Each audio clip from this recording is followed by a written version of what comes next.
Okay, hai, Assalamualaikum warahmatullahi taala wabarakatuh dan salam hormat, saya Nizam Malik dan sekarang saya berlangsung secara live di Facebook page Invest For Me. Selamat pagi, apa khabar anda semua? Harap anda semua berada dalam keadaan sihat sejahtera di mana sahaja anda berada. Alright, dan dalam sesi live pada pagi ni di Facebook page Invest For Me, okay, saya nak kongsikan apakah 3 kelebihan melabur melalui private mandate. Okay, so ramai lagi orang yang tak tahu apa tu private mandate dan kenapa melabur dalam private mandate ni adalah sesuatu yang bagus. Okay, jadi untuk menjawab persoalan tersebut, saya nak kongsikan dengan anda tiga kelebihan melabur dalam private mandate ni. Alright, dan hopefully selepas anda menonton video ni, anda akan nampak kelebihan-kelebihan tersebut dan mungkin anda boleh consider untuk melabur melalui private mandate. Okay, so adakah anda dah ready? So kalau anda ready, komen ready dekat ruangan komen di bawah. Alright, dan anda boleh klik like dan juga klik button share supaya lebih ramai lagi rakan-rakan kita boleh join sesi live pada pagi ni. Okay, alright, so sebelum saya cerita tentang kelebihan, apakah kelebihan melabur dalam private mandate? Basically, pelaburan melalui private mandate ni adalah kita melabur dengan menggunakan perkhidmatan pelaburan yang disediakan oleh syarikat-syarikat yang berlesen ataupun berdaftar dengan Suruhanjaya Security Malaysia. Okay?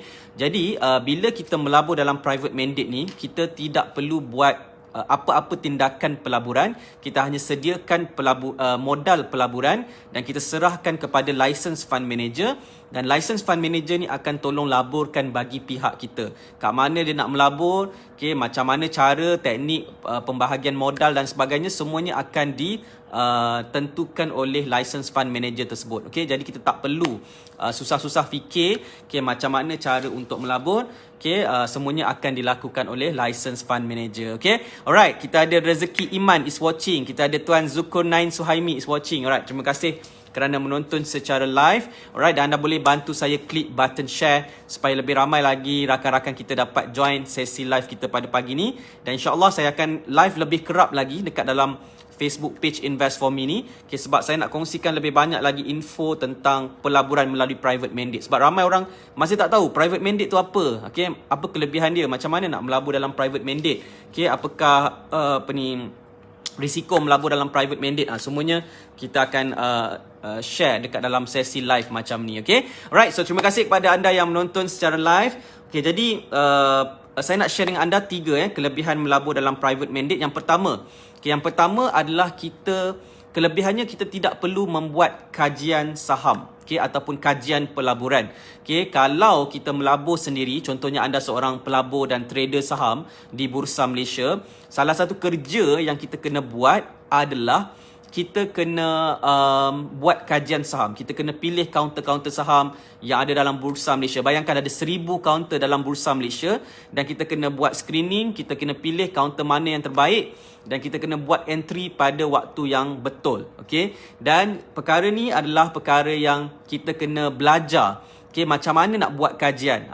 So ramai orang kalau kena belajar ni, pening-pening dia nak kena belajar ni, dia dah malas nak belajar. Okay, ingatkan belajar masa waktu zaman sekolah je dulu. Jadi bila waktu dah berumur sikit ataupun dah kerja ni, bila nak pergi belajar ni, ramai orang akan hadapi masalah nak belajar kan. Okay, jadi ada yang slow learner, ada yang kata dah berumur. Jadi itu masalah bila nak kena belajar tentang kajian saham. Okay, dalam private mandate, anda tidak perlu buat kajian saham. Anda tak payah sibuk-sibuk nak kaji saham ataupun nak kaji pelaburan yang anda buat ni, sebab kita ada dedicated license fund manager yang tolong kajikan untuk kita dan dia sendiri akan bertindak untuk membuat pelaburan tu bagi pihak kita. Okay, kerja kita dalam private mandate hanyalah sediakan modal sahaja. Alright, dan semua tu akan dilakukan oleh license fund manager lah basically. Okay, jadi kelebihan yang pertama adalah kita tidak perlu pening-pening buat kajian pelaburan. Okay, bagus ke bagus? So bagi orang yang memang takut nak buat kajian, tak reti nak buat kajian, ini adalah peluang untuk anda melabur tanpa perlu fikirkan tentang kajian, okay, yang ada yang perlu anda buat untuk melabur. Okay, hai Hartini Zaini, baru join sesi live saya. Terima kasih kerana menonton secara live. Okay, apa khabar pagi-pagi ni, tengah buat apa tu? Okay, jadi terima kasih kerana menonton sesi live saya pada pagi ni, dan insyaAllah kita akan belajar. Okay, lagi 2 point